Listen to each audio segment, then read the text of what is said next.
আসসালামু আলাইকুম এভরিওয়ান। আজকে আমি নান পরোটা রেসিপি তোমাদের সাথে শেয়ার করব। প্রথমে একটু উষ্ণ গরম জল নিয়েছি, তার মধ্যে 2 চামচ ইস্ট অ্যাড করলাম, তারপর 2 চামচ চিনি দিলাম। চিনি দিয়ে ওটাকে একটু ঢাকনা দিয়ে রেখে দেবো। কিছুক্ষণ পরে ওর মধ্যে দুধ অ্যাড করে ওর মধ্যে 2 কাপ ময়দা দিয়ে দিলাম, দিয়ে এটাগুলো ভালো করে মাখিয়ে নেব। চামচ দিয়ে ভালো করে মাখিয়ে নেওয়ার পরে দেখো একটু নুন অ্যাড করলাম। নুন অ্যাড করা হয়ে গেলে এটাকে ভালো করে ম্যারিনেট করে ডোটা তৈরি করে নেব। ডোটা রেডি হয়ে গেছে।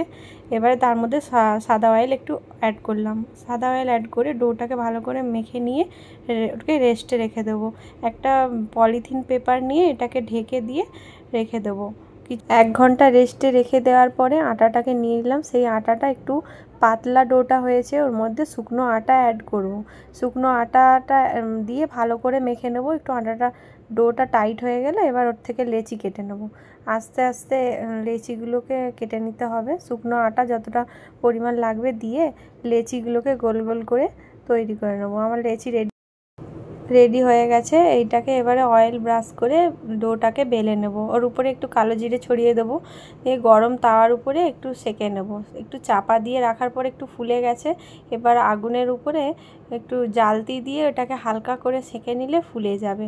এই প্রসেসেও একবার রান্না করে দেখবে, খুব ভালো লাগবে নান পরোটা। এরপরে ওর উপরে বাটার একটু দিয়ে দেবো। বাটারটা দিয়ে উল্টে পাল্টে নাড়াচাড়া করে এর মধ্যে মিক্সড করে নেব।